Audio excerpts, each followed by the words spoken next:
Hi hello welcome back to my channel. ఈరోజు నేను మీకు చూపించబోయే వంట రాగి ఇడ్లీ విత్ కాంబినేషన్ సాంబారు పల్లీల చట్నీ. సాంబార్తో రాగి ఇడ్లీ తిన్నట్లయితే చాలా టేస్టీగా ఉంటుంది, చాలా చాలా బాగుంటుందన్నమాట. ఈ రాగి ఇడ్లీలు చేయడం చాలా ఈజీ అండి. అలానే సాంబార్ని రాగి ఇడ్లీలని ఎలా తయారు చేయాలో నేను ఈ వీడియో ద్వారా చూపిస్తున్నాను. పూర్తి వీడియో చూసి నా వీడియోకి లైక్ చేయండి, షేర్ చేయండి, సబ్స్క్రైబ్ చేసుకోండి. ముందుగా ఒక కప్పు ఇడ్లీ రవ్వ తీసుకొని ఇలా నానబెట్టుకున్నానండి, శుభ్రంగా కడిగి. అలానే ఇంకొక కప్పు మినపప్పు కూడా తీసి నానబెట్టేసుకున్నాను. అది 3 అవర్స్ తర్వాత ఇలా మిక్సీ పడుతున్నానండి. ఇలా మిక్సీ మంచి మెత్తగా పట్టుకున్న తర్వాత మనం దీన్ని ఒక బౌల్లోకి ట్రాన్స్ఫర్ చేసుకోవాలి. ఇప్పుడు మనం నానబెట్టుకున్నటువంటి ఇడ్లీ రవ్వ ఒక గంట నానిపోయిందండి. దీన్ని బాగా వాటర్ అంతా తీసేసి ఇలా పట్టుకున్నటువంటి మినపప్పులో వేసుకొని ఒక కప్పు రాగి పిండి తీసుకొని అందులో ఉప్పు వేసి ఇలా పూర్తిగా మంచిగా మిక్సీ పట్టిన గిన్నెలోనే వాటర్ పోసుకొని ఇందులో కలుపుకుంటూ మంచిగా కలుపుకోవాలండి. చూడండి, దీన్ని కన్సిస్టెన్సీ అనేది చూసుకుంటూ కలుపుకోవాలి. మరీ గట్టిగా ఉండకూడదు, అలానే పలచగా ఉండకూడదు. ఇవి శుభ్రంగా కలుపుకున్న తర్వాత ఒక నైట్ అంతా మూత పెట్టి ఉంచేసేయాలి. ఎర్లీ మార్నింగ్ చూడండి, ఒక కుక్కర్లోకి సాంబార్ కోసం నేనైతే 1.5 కప్పున్నర కందిపప్పు తీసుకొని మీడియం ఫ్లేమ్ మీద వేపుకుంటున్నానండి.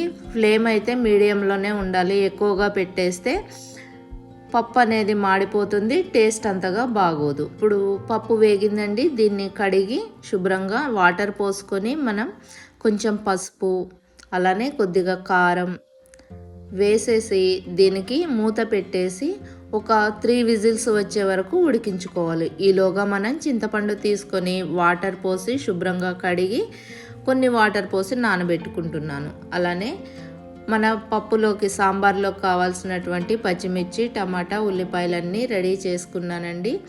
పప్పు అయితే ఉడికిపోయింది విజిల్స్ వచ్చిన తర్వాత. ఈ గంటెతో ఇలా మెదుపుకుంటే సరిపోతుంది, మెత్తగా మెదిగింది. ఇందులో మనం కోసినటువంటి పచ్చిమిర్చి, ఉల్లిపాయలు, అలానే కొంచెం ఉప్పు, సాంబార్ చేసుకుంటున్నాం కదా దానికి సరిపడా ఉప్పు వేసి ఇలా కలిపేసుకొని మనం ముందుగా నానబెట్టి పెట్టుకున్నాం కదండి చింతపండు, దాన్ని పిసికి ఇలా రసం తీసుకోవాలి. టమాటాలు కూడా వేసాను, పిసికి ఇలా రసం తీసుకొని ఈ చింతపండు పులుసుని ఇందులో పోసేస్తున్నాను అన్నమాట. చూడండి, చింతపండు రసం అందులో పోసి ఇలా తిప్పి కొన్ని వాటర్ పోసుకున్నానండి.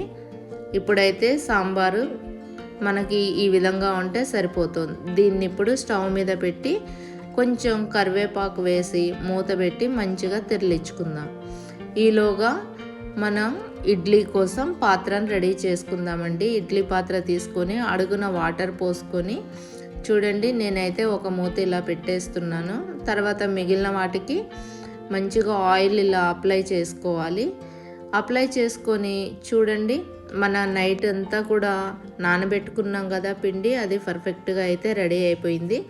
దీన్ని ఈ ప్లేట్లలో వేసుకోవాలి.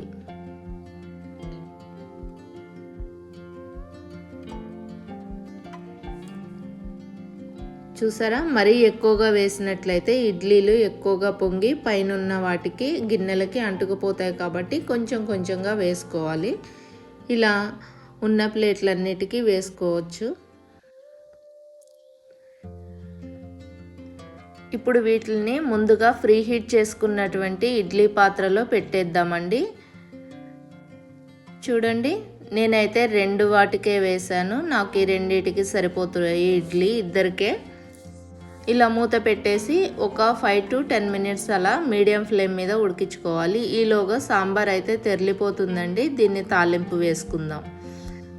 సరిపోని ఉప్పు వేసుకొని ఒక గిన్నె పెట్టేసి ఒక 2 పావులు ఆయిల్ వేసుకుంటున్నాను.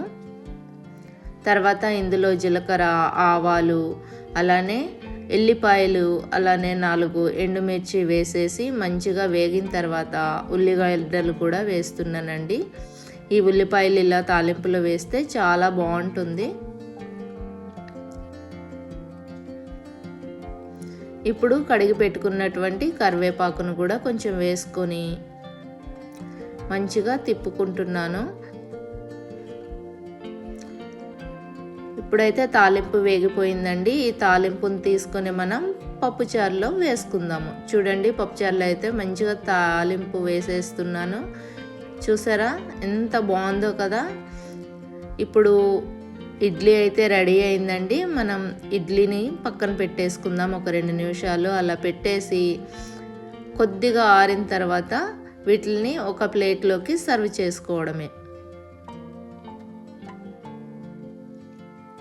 చూడండి ఎంత సాఫ్ట్గా వచ్చాయో ఇడ్లీలు అయితే.